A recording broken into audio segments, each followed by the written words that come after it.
Hi everybody, it's Dandruff with your news cartridge for Tuesday, September 27th, 2016. I called it. That N64 emulator I showed you for Xbox One yesterday has been taken down from the store. Congrats to all those who were able to get it. And more bad news as Forza Horizon 3 is having issues running at stable frame rate on PC. Something with the MSAA is causing stuttering issues, and until more optimizations happen, it's recommended you turn it off for a more consistent frame rate. Continuing on with Firewatch, it's being picked up by a movie studio called Good Universe to turn the game into a full-length feature film.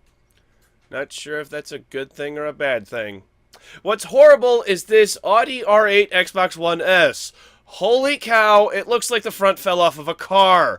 Alright, how about this Lamborghini style Xbox One S? Much better in my opinion. Just goes to show you sometimes less is more. Bringing us to our first release announcement for Clustertruck. The game released today for Mac, PC, and Linux, but what wasn't known was the PS4 release. Nice surprise.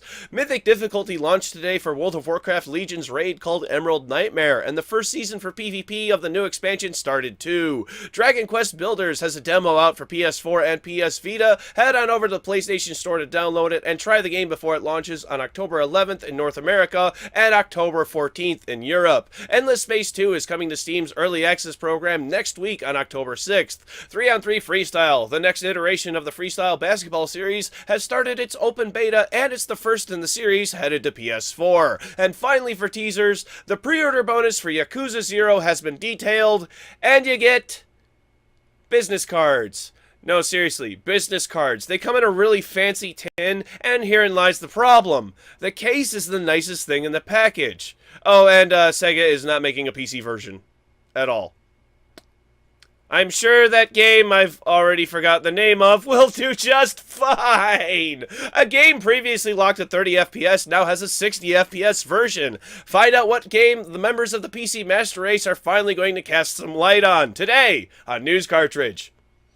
That was a pun because it's Hyper Light Drifter.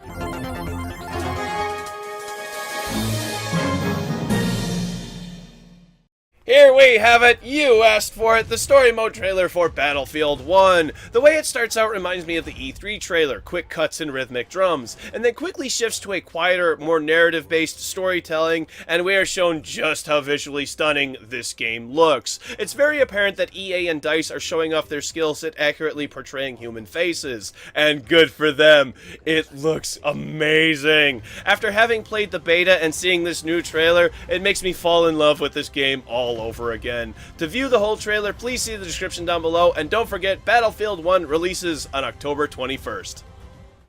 Up next is the Biker DLC coming to GTA 5 next week. Rockstar revealed today the update will go out to all owners of the game on Tuesday, October 4th, a week from today. Reminiscent of the Lost in the Dam DLC for GTA 4, gamers can now form their own biker clubs, uniting each other with new tattoos, new bikes, and new weapons. Up to 8 people can join a club, which will open opportunities to do missions, which may or may not be of questionable legality. A big change coming is the ability to do melee attacks while riding your motorcycle. And speaking of bikes, new ones are coming, though I couldn't find any exact details on them. So I guess we'll all find out what's coming on Tuesday when the DLC releases, and don't forget it is free to all owners of the game.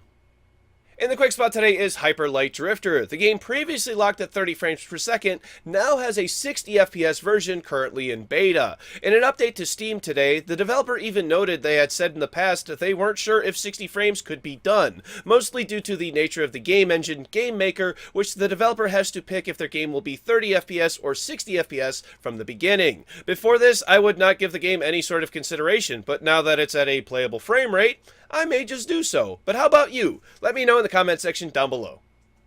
Finally today, in a move that many would consider an exercise in futility, the developer of Super Beat Sonic has offered pirates to buy the game. After finding pirated versions of the PS Vita game on a torrent site, the developer thanked everyone for their interest in the game, and then provided a link directly to the game on the PlayStation Store, happily pointing out that it is currently 60% off, and then finished up with a "Have a nice day." Whether you want to take the stance that they've given in to the pirates and are asking for anything they can get, or they've accepted facts that people pirate games and are now asking for people's support after they've enjoyed a product that they've created, I think that this is only beneficial for the developer. And I've been clear that I have pirated games in the past, but I've gone back and bought all of those games, so that's the people that they're targeting with this. One thing is for sure, only an indie developer could or would do this. A company like EA would never make this kind of statement. Oh yeah, it's time for tomorrow's game releases. For PC, Security Hole, Twisty's Asylum Escapades, Ortis Arena, Princess Maker 2 Refine, God of Word, Just Hero, Osiris New Dawn, Torch Cave 2, Dungeontress, Graven, The Purple Moon Prophecy, and Hardware Engineering. For PlayStation 4, Wand Wars. Thank you very much, everybody. This has been News Cartridge. I am Dandruff. I will see you tomorrow. And mathematics is made up of 50% formulas, 50% proofs, and 50% imagination.